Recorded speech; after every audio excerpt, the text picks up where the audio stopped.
Okay, so hello and welcome to me talking about the Witcher 3 mods that I use and that I recommend you use too. So let's get straight into it. Now the first one is Action Log. And you know when you're playing the game and on the left hand side of the screen text comes up, but it comes up for just under a second, I think. This extends it so it stays up for, I think, anywhere from 3 to 6 seconds depending on how important the message is. So it means that if you actually want to see how much damage you're dealing to things, or you want to see what thing dealt the killing blow, then you actually can have a glance, or at least see what you pick up from a chest is pretty important as well. The alternate light source interaction, this basically fixes a problem where you kill a bunch of things in a house and there's a candle there, and instead of looting the corpses you keep lighting and unlighting the candle. This makes it so that unless you're in, I think, Ard or Igni, you have to have one of those signs equipped, or else you can't interact with torches and you can't interact with candles or anything like that, campfires too, which is a little bit immersive because you have to switch to the fire one to make fire, but it also saves you some trouble when you're trying to loot things. Now the Always XP mod is basically when you get way higher level, say you're level 20, and you go back to a level 5 area and you do a level 5 quest, the game doesn't want to give you any XP at all, which is really harsh when you're trying to level up, especially if you look ahead and you realise there's this massive fight that you're not ready for, and you want to respec your talents, you want to get some progress, you want to level up a bunch, you want to get prepared. If you go back and do earlier content to get prepared for the content further ahead, it actually punishes you for doing that, whereas this makes it so that doing old quests is still rewarding to you, even though the monsters don't give you much XP. Automatic oils, this literally just saves you from going in and out of the inventory over and over again. As you enter combat, it detects what you're about to fight and it just applies the oil, if you have it, to your blade that's most appropriate. So that just saves a lot of time jumping in and out of menus. It's just a quality of life mod.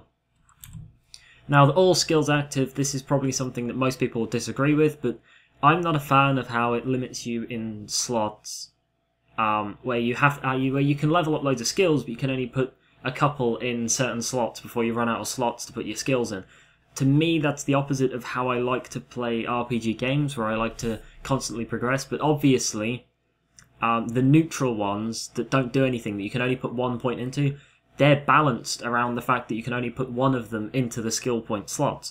So you have to be a bit smart with how you put your points if you have this mod on, because otherwise you would just max out the neutral passive ones first, because they give really powerful bonuses. But personally, I like this a lot more, because it means that when I've leveled up a bunch, that half of the stuff I've done doesn't feel irrelevant, because the levels don't do anything, because the points aren't there. Fast travel from anywhere, this is again just quality of life. It saves you from having to run to a signpost to fast travel to another signpost. If you teleport to a signpost, then run from that signpost to do a quest, all it does is stop you having to run back to the site. You've already covered that ground, you've already killed the stuff on the way there. There's nothing there for you other than wasting 30 seconds, a couple of minutes, running back to where you were before. So for me, I like to fast travel if it's appropriate, or if it makes sense, or if it's just going to save me a bunch of time.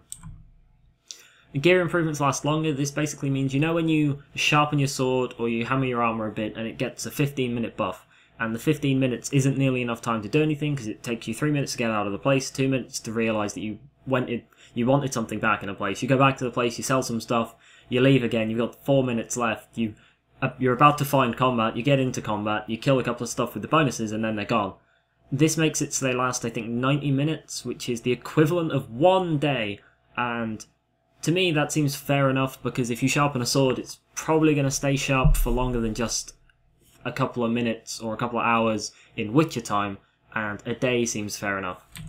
Increased creature loot. This doesn't actually increase loot, it just guarantees that no matter what you kill, it drops something. It takes something from what it's meant to drop, so wolves will drop wolf pelts or raw meat or wolf teeth or whatever, and it will just put that on its corpse. It doesn't mean that if it was going to drop something already, it might just leave it at that, but if it's to stop when you run into a herd of deer, you use Igni, you fire them all, and you get like 3 pieces of raw meat from about 10 deers. Everything now drops something, it just doesn't designate how much stuff or what drops. it just takes it from the list of stuff it's supposed to drop, if that makes sense. It's confusing. Lore-friendly silver swords, this just makes silver swords shinier, that's literally it, it just looks pretty.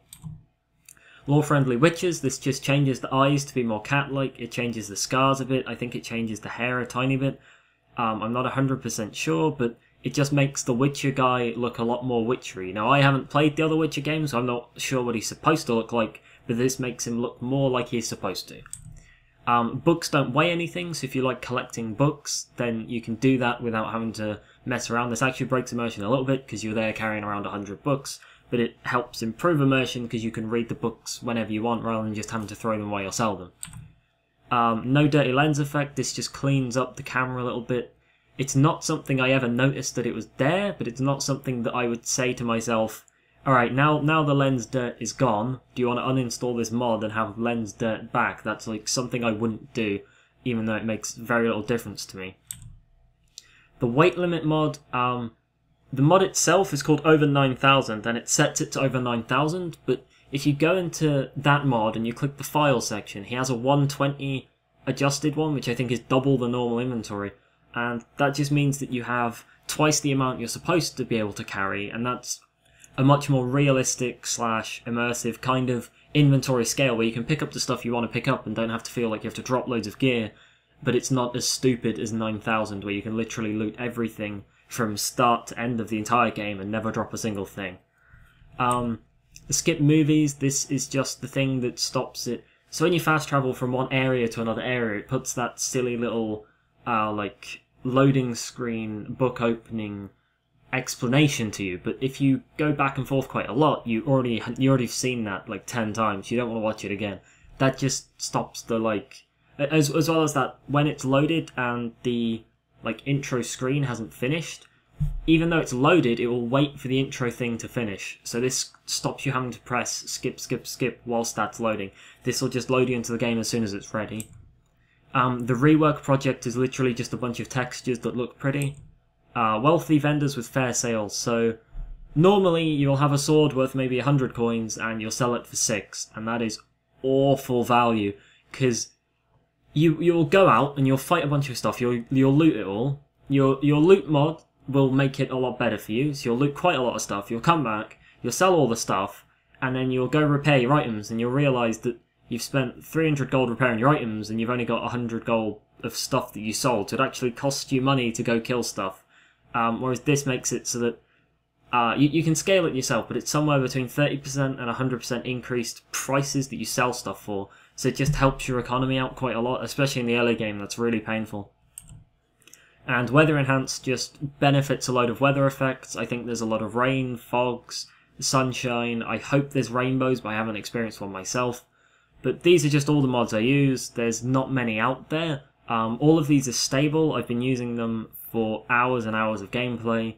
You can see what my game looks like with them, because my most recent Witcher videos have all the mods enabled. I think, whichever one it is, I mentioned that I've installed loads of mods. I think it's 5, but I'm not 100% sure. But yeah, thank you guys for watching this video. I'll see you in the next one. Bye!